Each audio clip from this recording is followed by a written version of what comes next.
দেশের বিভিন্ন সীমান্ত দিয়ে আবারও 293 জনকে বাংলাদেশে পাঠিয়েছে ভারতীয় সীমান্তরক্ষী বাহিনী বিএসএফ এবং এ নিয়ে একটু আপডেট জানতে চাই। সিলেট বিভাগের খবর জানাতে জকিগঞ্জ সীমান্ত এলাকা থেকে যুক্ত হচ্ছে সহকর্মী হুসাইন আহমেদ সুজাত। সুজাত, নিশ্চয় আপনি আমাকে শুনতে পাচ্ছেন, আমাদেরকে একটু আপডেট জানাবেন। জকিগঞ্জ সীমান্ত এলাকা আপনি আছেন এবং আমরা খবর পাচ্ছিলাম 293 জনকে বাংলাদেশে ফেরত পাঠিয়েছে সীমান্তরক্ষী বাহিনী, ভারতীয় সীমান্তরক্ষী বাহিনী বিএসএফ।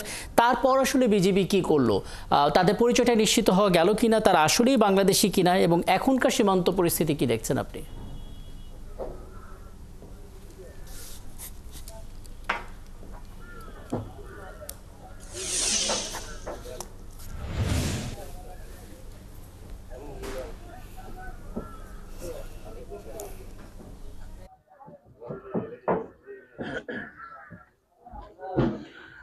দেখুন রাকিব, আজকে আমরা যেটা দেখেছি যে সিলেটের বিয়ানীবাজার সীমান্ত থেকে প্রায় 32 জনকে কিন্তু ভারতীয় সীমান্তরক্ষী বাহিনী বিএসএফ পুশিন করেছে বাংলাদেশের দিকে এবং তাদেরকে 52 বিজিবির সদস্যরা কিন্তু আটক করে ইতিমধ্যে বিয়ানীবাজার থানা পুলিশের কাছে হস্তান্তর করা হয়েছে।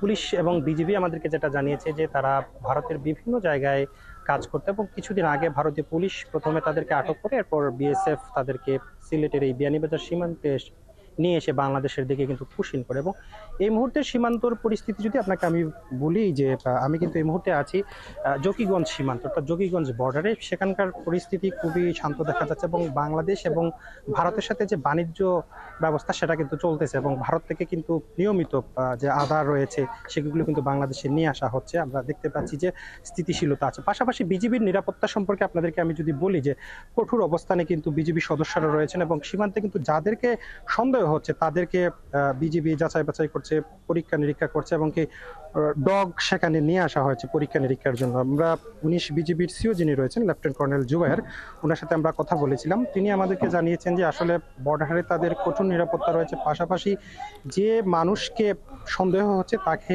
জিজ্ঞাসাবাদ করা হচ্ছে এবং বিজিবি যারা সদস্য রয়েছেন সিলেটের যে 302 কিলোমিটার সীমান্ত রয়েছে 3টি সেক্টর মিলে, সেই 302 কিলোমিটার সীমান্ত এলাকায় বিজিবির কঠোর নিরাপত্তা রয়েছে। অনেকগুলো আমি আসলে জেনে নিলাম হুসাইন আহমেদ সুজাত, নিশ্চয়ই পরবর্তীতে আরো যুক্ত হব।